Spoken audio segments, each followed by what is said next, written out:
En zor anımda yanımda yoktun ki tekti.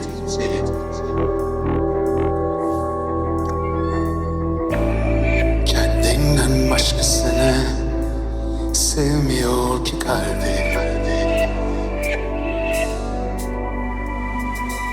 Seni bana hep sordular, senden daha sordular sanırlar.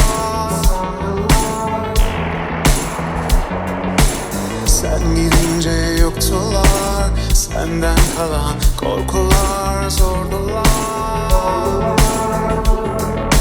Her şey çok güzel, onunla şimdi. Her gün daha güzel, kalbimde boşluk. Senden daha güzel, aklımda yoktu. Sensiz daha güzel. Aşk sende yoktu. Her şey çok güzel, onunla şimdi. Her gün daha güzel, kalbimde boşluk. Senden daha güzel, aklımda yoktu. Sensiz daha güzel.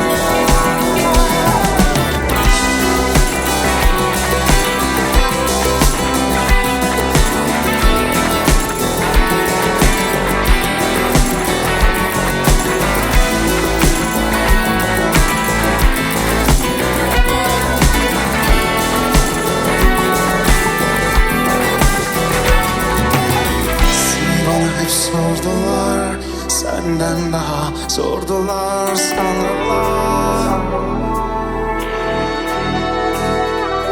Sen gidince yoktular, senden kalan korkular yordular.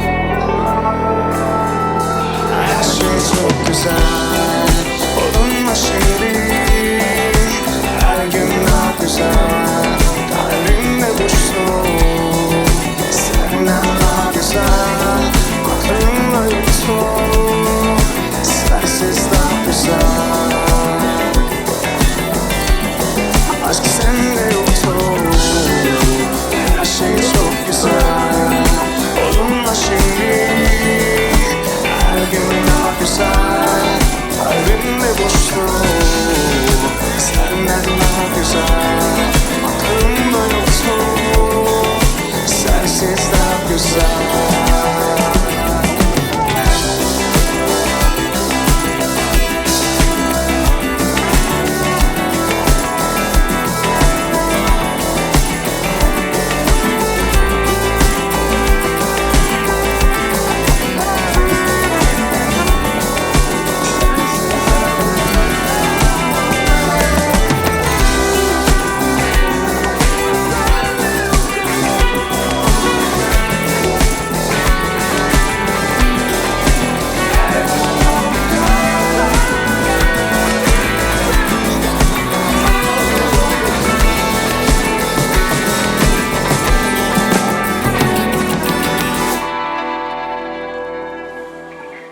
Teşekkürler, sağ olun.